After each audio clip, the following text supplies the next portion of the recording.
तो बच्चों, कैसे हैं आप लोग। शुरू करते हैं आज के लेक्चर को। आज के टॉपिक का नाम है परसेंटेज। आज हम लोग परसेंटेज के बारे में बात करेंगे।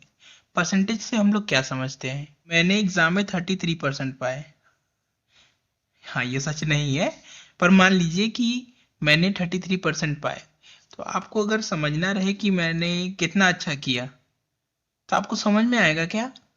अगर आपको परसेंटेज नहीं पता रहेगा कि कैसे निकालते हैं या फिर 33% का क्या मतलब होता है, नहीं बता पाएंगे ना। ये परसेंटेज का मतलब क्या होता है कि किसी भी नंबर को क्या करना है, हम लोगों को 100 से कंपेयर कर देना है। हम लोग किसी भी नंबर को क्या करेंगे, 100 से कंपेयर कर देंगे अगर उसमें परसेंटेज लगा है तो। इससे क्या होगा, हम लोगों को ये पता चल जाएगा कि कोई जो नंबर है वो 100 में से कितना स्कोर करता है। यानी कि यहाँ पे 33% लिखने का मतलब है 33 अपॉन 100। यानी कि मैंने 100 में से 33 मार्क्स अचीव किए हैं, पाए हैं। ठीक है। परसेंटेज यहीं से बेसिक शुरू होता है परसेंटेज का।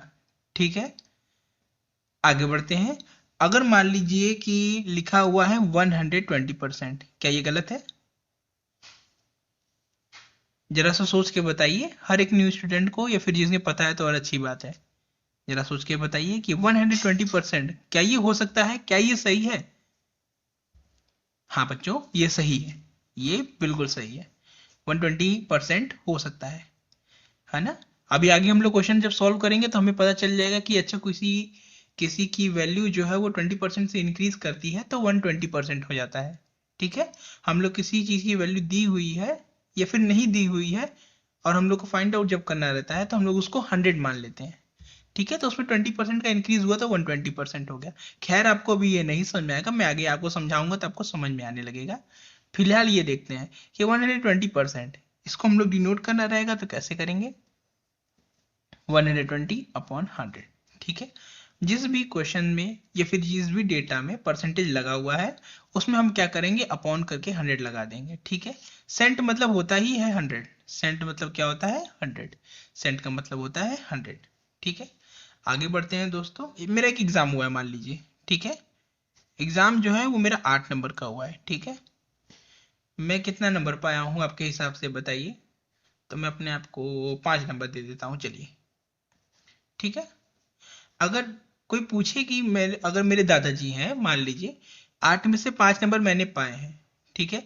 मेरे दादाजी बोलेंगे नहीं, मुझे परसेंटेज में बताओ कि तुमने कितने परसेंट पाए। तो मैं क्या करूंगा, बस इसमें 100 से मल्टीप्लाई कर दूंगा, है ना।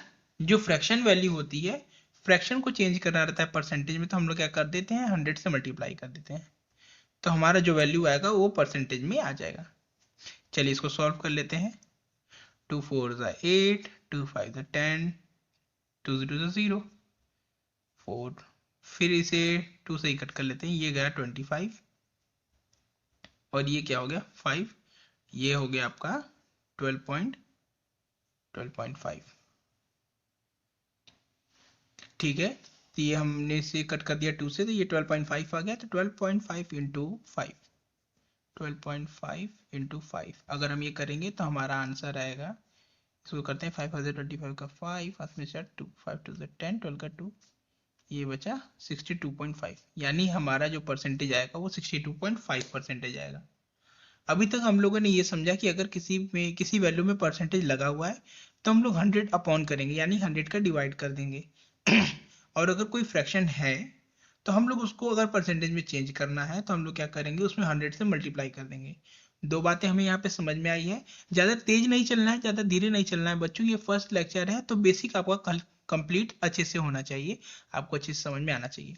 तो परसेंटेज अगर दिया हुआ है, कोई वैल्यू अगर परसेंटेज है, उसको फ्रैक्शन में चेंज करना है, तो हम लोग क्या करेंगे, 100 से डिवाइड करेंगे। बाद में आपको इस फ्रैक्शन को आप सिंपलेस्ट फॉर्म में कर सकते हैं, कट कर सकते हैं। ठीक है। तो ये हमारा चेंज हो जाएगा, यानी परसेंटेज से आ जाएगा फ्रैक्शन में या फिर किसी नंबर में। ठीक है। अब कोई फ्रैक्शन दिया हुआ है, मान लीजिए हमारा जो क्वेश्चन था 5/8 था ना। अगर ये फ्रैक्शन में दिया हुआ उसे परसेंटेज में चेंज करना है तो हम लोग क्या करेंगे, 100 से मल्टीप्लाई कर देंगे। ठीक है। एक क्वेश्चन और ले लेते हैं फटाक से बच्चों, कि मान लीजिए 7/25 है। ठीक है। ये फ्रैक्शन दिया गया है, इसको हमें परसेंटेज में चेंज करना है। तो हम क्या करेंगे कि इसको भी हम लोग 100 से मल्टीप्लाई कर देंगे, है ना बच्चों। किसी भी फ्रैक्शन को हम अगर हमें चेंज करना है परसेंटेज में तो हम 100 से मल्टीप्लाई कर देंगे। ये सिंपल है ना। ये कितना आ जाएगा 28%। ठीक है बच्चों, इतनी बातें आपको समझ में आई। तो ठीक है बच्चों, हम लोग फटाक से एक बार रिवीजन कर लेते हैं कि अगर हमें किसी परसेंटेज को फ्रैक्शन में चेंज करना है, किसी परसेंटेज को फ्रैक्शन में चेंज करना है तो हम लोग क्या करेंगे, 100 से डिवाइड कर देंगे। हम लोग 100 से डिवाइड कर देंगे। और हम लोग को अगर परसेंटेज में चेंज करना हो, कोई फ्रैक्शन दिया हुआ है उसे परसेंटेज में चेंज करना है, यानी कन्वर्ट द फॉलोइंग, यानी किसी फ्रैक्शन को क्या करना है, परसेंटेज में चेंज करना है, तो हम लोग क्या करेंगे, 100 से मल्टीप्लाई कर देंगे। ठीक है, ये दोनों बात मैंने आपको समझा दी। ठीक है, परसेंटेज से फ्रैक्शन में, फिर यहाँ पे फ्रैक्शन से परसेंटेज में। ठीक है, आगे बढ़ते हैं दोस्तों। अब अगर रेशियो में दिया रहे और कोई क्वेश्चन दिया रहे रेशियो में और उसे चेंज करना रहे परसेंटेज में, तो हम लोग इसे कैसे करेंगे, आइए इसे समझते हैं। बच्चों ये जो हम लोग कर रहे हैं एकदम बिल्कुल इसी से मिलता जुलता वही है, बस इसको लिखने का तरीका थोड़ा सा समझिए। ठीक है, रेशियो में जो लिखा रहता है तो पहला जो होता है वो क्या होता है, हमारा न्यूमरेटर होता है।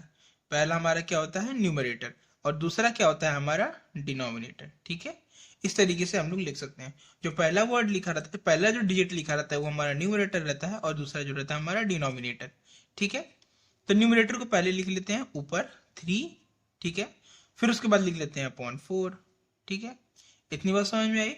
अब हम लोग लिख लिए इस तरीके से, है ना, 3 को न्यूमरेटर बना दिया, 4 को डिनोमिनेटर बना दिया। तो बताइए हमारा क्या बन गया, फ्रैक्शन बन गया कि नहीं बन गया, बन गया ना बच्चों, है ना। तो अब फ्रैक्शन बन गया। अब फ्रैक्शन से डेसिमल, उसमें फ्रैक्शन से परसेंटेज में चेंज करने के लिए हम लोग क्या करते हैं, हम लोग क्या करते हैं बताइए, फ्रैक्शन से परसेंटेज में चेंज करने के लिए हम लोग क्या करते हैं, जी हाँ दोस्तों, हम लोग 100 से मल्टीप्लीकेशन कर देते हैं। तो हम लोग क्या करेंगे, इसे 100 से मल्टीप्लाई कर देंगे। ठीक है, तो चलिए इसे करते हैं फटाफट। ये कट गया, 4 1 4, 4 2 8 और ये 25। ठीक है, तो ये हमारा आ गया 75%। ठीक है बच्चों, वीडियो को जरा पॉज कीजिए अगर आपको समझ में आ गया है तो, अगर आपको समझ में आ गया है तो वीडियो को पॉज कीजिए और इस क्वेश्चन को जरा सॉल्व करके दिखाइए। ठीक है, कीजिए, आप लोगों ने कर लिया होगा। चलिए मैं अब करना शुरू करता हूँ। 4:6 है, 4:6 है तो एकदम सिंपल सा है, इसको ऐसे ही करना है। 4 यहाँ लिखा, 6 यहाँ लिखा, 4 को न्यूमरेटर बनाया, 6 को डिनोमिनेटर बनाया, 100 से मल्टीप्लाई कर दिया, एकदम सिंपल।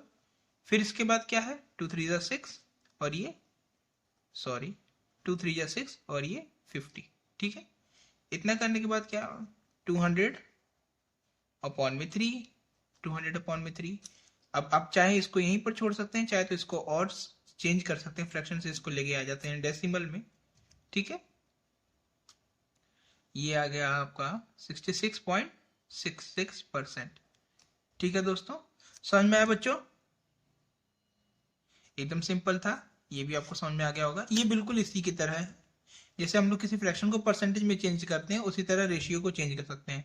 लेकिन एक स्टेप इसमें बढ़ जाता है कि हम लोग क्या करना पड़ेगा, रेशियो को पहले फ्रैक्शन में करना पड़ेगा, फिर उसके बाद उसको हम 100 से मल्टीप्लाई करेंगे, तब वो जाके परसेंटेज में चेंज हो जाएगा। ठीक है।